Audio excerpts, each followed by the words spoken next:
परमेश्वर ने इन्हें निकाला है। इनसे बात करेंगे और जानेंगे कि इन सिस्टर हरप्रीत के जीवन में क्या क्या प्रॉब्लम्स थी। और सिस्टर, आपको 4 साल से माइग्रेन की प्रॉब्लम थी, और उससे जो माइग्रेन आपको हुआ था उससे क्या होता था आपको?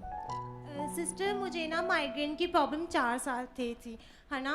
तो उससे ना मुझे इतना ज़्यादा इरिटेटेड होती थी कि जब जैसे हमें चर्च आने में 1 घंटा लगता है, वैसे तो एक 1.5 घंटा लगता है, लेकिन हम खुद की गाड़ी में आते हैं ना, तो इसलिए हमें 1 घंटा लगता है। और जब हम आते थे ना, घर से बैठते ही मुझे इतना ज़्यादा सर दर्द होने लगता कि चर्च में बैठे बैठे ही सिस्टर मुझे उसका आराम फील नहीं होता था।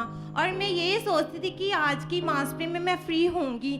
और सिस्टर, मुझे माइग्रेन कई सारी थिंग्स से था, जैसे सन की लाइट से, है ना। तो जैसे बल्ब की रेड वाला बल्ब होता है ना, उससे मुझे बहुत ज़्यादा होता था।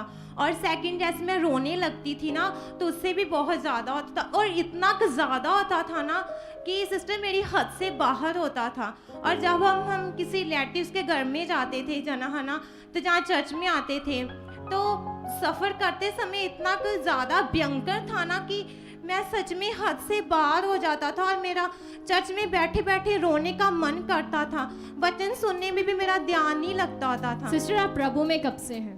1 साल से। 1 साल से? 1 साल से। तो यानी 4 साल से आपको प्रॉब्लम थी। हाँ जी। और वो प्रॉब्लम आपकी जब आप स्कूल में जाती थी तब भी आपको ये प्रॉब्लम आती थी, जब सूरज की रोशनी आप पर सीधी पड़ती थी उस समय भी आपको दर्द होती।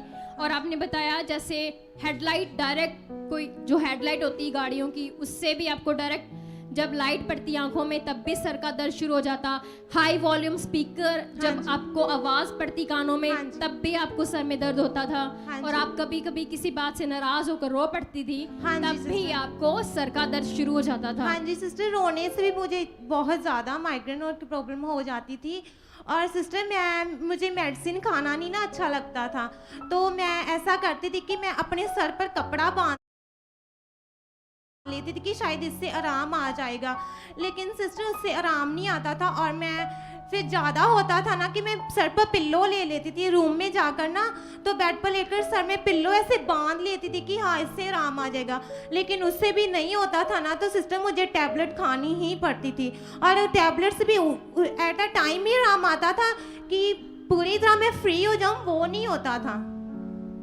हाँ जी। तो फिर आपको जैसे जब परमेश्वर की गुड न्यूज़ मिली, तो उसके बाद आपने बताया कि आप यहाँ चर्च में आ रही थी, लेकिन तब भी आपने जैसे बताया काफ़ी बार कि जब आप यहाँ भी आती थी तो आपको स्पीकर की आवाज़ से परेशानी होती थी। गाड़ी में बैठ के आना तो उसकी सफोकेशन से भी सर का दर्द शुरू हो जाता था, और शाम हो जाती थी दर्द बिल्कुल बंद नहीं होता था। यहाँ हाई वॉल्यूम के की स्पीकर है ना, तो कितनी ज़्यादा उनकी ज़ोर से वर्शिप होती है, तो उससे भी मुझे बहुत ज़्यादा ही उनकी इरिटेट होती थी।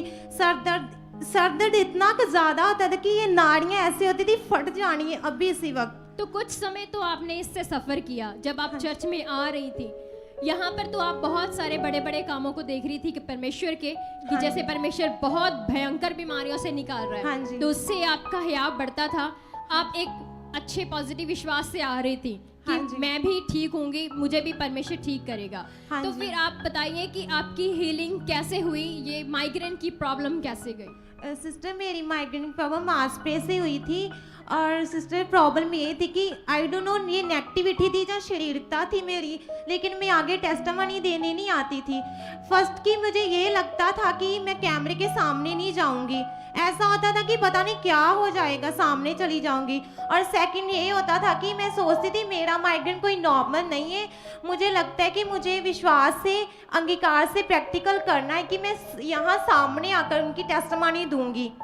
और सिस्टर, मुझे तो जब अपोस्टल जी यहाँ पर मीटिंग में मास प्रे में अपने हीलिंग वर्ड्स को रिलीज कर रहे थे, तो आपने भी माइग्रेन की हीलिंग के वर्ड्स को रिसीव किया। हाँ जी। जब वो शब्द बोल रहे थे तो आपने रिसीव किया, तो उसी दौरान ही परमेश्वर ने आपको हाँ उस माइग्रेन से बिल्कुल आज़ाद कर दिया। हाँ जी सिस्टर। और आज आपको बिल्कुल भी कोई दर्द नहीं होता। नहीं सिस्टर, कोई दर्द नहीं। यहाँ पर आप लगातार आ रहे हैं, हाँ जी। यहाँ स्पीकर चलते हैं, हाँ जी। गाड़ी से ही आ रहे हो, हाँ जी। तब भी आपको कोई प्रॉब्लम नहीं है। नहीं सिस्टर, अब नहीं कोई प्रॉब्लम होती। और मैं एक बात बताती हूँ कि मैं ना मास्टरे में जब ठीक होती थी ना, तो मैं टेस्टमनी नहीं ना देने आती थी। तो उसके बाद यानी कि उस समय तो आप माइग्रेन से टोटली हील हो गए। हाँ जी। और आज आप अपनी टेस्टमनी देने के लिए आए हो, क्योंकि जी। परमेश्वर ने आपको हियाव दिया। हाँ जी। आप बताइए कि आपकी एक और टेस्टमनी थी जिसमें आपने बताया कि आपको बहुत ज़्यादा घबराहट और वॉमिटिंग्स आती थी। हाँ जी सिस्टर। क्या होता था आपको? वो भी सिस्टर सफ़र से ही होती थी, कि जैसे चर्च में हम आते हैं ना, इससे भी और रिलेटिव्स यानी गाड़ी की सफोकेशन गाड़ी से, के सफ़र से। हाँ। बस के ट्रैवल करने पर, हाँ जी। तब भी आपको ये प्रॉब्लम आती थी। हाँ जी। जब भी आप ट्रैवल करती थी घबराहट तब से शुरू हो जाती थी। हाँ जी। और आपको ऐसा लगता था कि अब कुछ हो जाएगा, मुझे अब कुछ हो जाएगा। हाँ जी। ऐसे मतलब आपके अंदर एक थिंकिंग बैठ गई थी कि मुझे कुछ होगा। हाँ जी। तो आप ट्रैवल नहीं कर पाती थी, आप डरती थी। डरती थी। जब हम बैठते थे ना घर से ही, तो तब भी मुझे डर लगता था कि अब घबराहट स्टार्ट तो है इससे मेरी। आपने कैसे फिर अपनी फ्रीडम पाई? ये सिस्टर मैंने पॉजिटिव अंगीकार से, कि जब मैं बैठती थी ना, कि जैसे पापा जी में सिखाते पॉजिटिव अंगीकार है ना, तो उस जब मैं वो करती थी ना, तो जब मैं बैठती थी है ना, तो मैं कहती थी कि अब आज नहीं होगा, आज नहीं होगा, आज घबराहट नहीं होगी।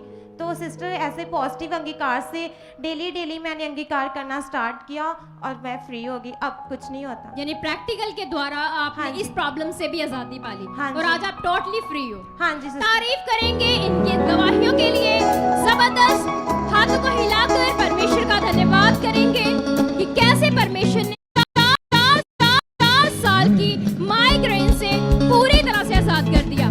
जबरदस्त तारीफ करते हुए परमेश्वर के दास का भी धन्यवाद करते हुए सब जन तारीफ करेंगे।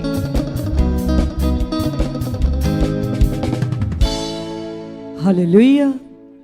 इस भाई का नाम सुनील कुमार है और ये इस्लामाबाद पुतली घर के रहने वाले हैं। ये भाई बताते कि 9 मई वाले दिन ये भाई अपने काम पर जा रहे थे बाइक पर, और अचानक से इनकी बाइक एक ऑटो से टकराई और इनका बहुत ही खतरनाक एक्सीडेंट हुआ।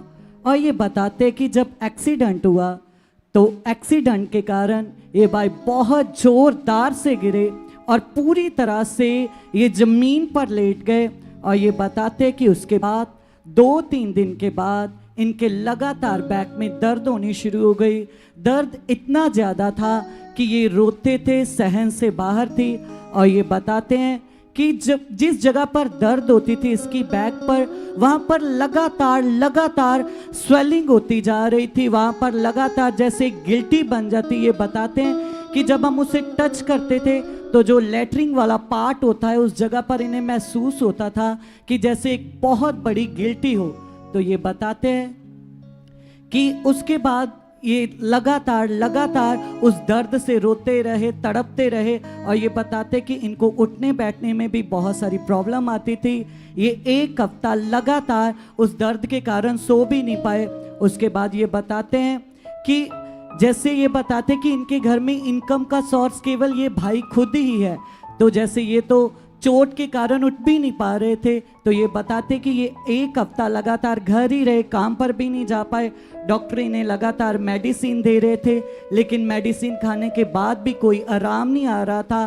तो डॉक्टर ने इन्हें बोला कि मैं आपको रोज मेडिसिन दे रहा हूँ, लेकिन फिर भी कोई रिजल्ट नहीं आ रहा, तो आप अपना सिजेरियन करवाओ। तो ये बताते हैं कि ये तो 4 साल से परमेश्वर के साथ जुड़े हुए हैं और सुखपार अनाम मिनिस्ट्री की पॉजिटिव टीचिंग को समझ चुके हैं, और ये जानते थे कि कैसे अंगीकार करना है, कैसे हालातों से बाहर आना है। तो ये बताते कि जब डॉक्टर ने इनको एडवाइस दी कि आप सुजेरियन करवाओ, तो ये सुजेरियन के लिए तो चले गए, लेकिन उन डॉक्टर्स ने इनसे 50,000 रुपए मांगे सुजेरियन के लिए।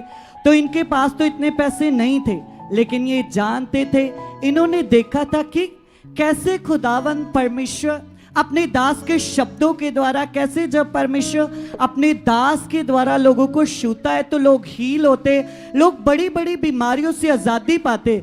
तो इनके अंदर एक विश्वास आया, एक बड़ा मन आया। तो ये एक दिन बड़ा मन बनाकर संगति में आए और ये बताते कि 19 मई को जब ये संगति में आए तो परमेश्वर के दास के द्वारा इनके ऊपर ले हैंड हुई।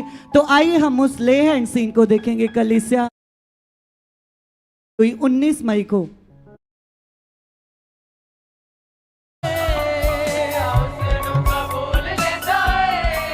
हाँ जेड़ा उसनू कबूल लेंदा है,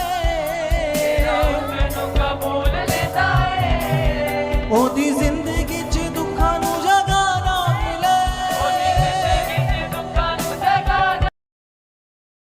तो ये भाई बताते कि जब इनके ऊपर ले हैंड हुई तो ले हैंड के अगले ही दिन वो जो गिल्टी बनी थी वो गिल्टी पूरी तरह से ठीक हो गई, सारा रेशा बाहर आ गया और आइए भाई पूरी तरह से हील हो चुके कलीसिया, क्योंकि कलाम बताता है कि वो परमेश्वर अपने दास के द्वारा शब्द देता और जिस गड्ढे में रोगी पड़े उनको चंगा करता और हल्लातों से निकालता।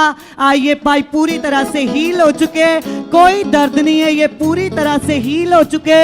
और आइए अपनी गवाही देकर खुदावंत का और खुदावंत के दास का धन्यवाद करना चाहते हैं। आप भी आज हाथों को उठाकर, हाथों को वाइब्रेट करके ईमान को दिखाए कि परमेश्वर आज मेरी भी गवाही प्रकट हो चुकी है, आपके दास के शब्द मेरे जीवन में काम कर चुके। ये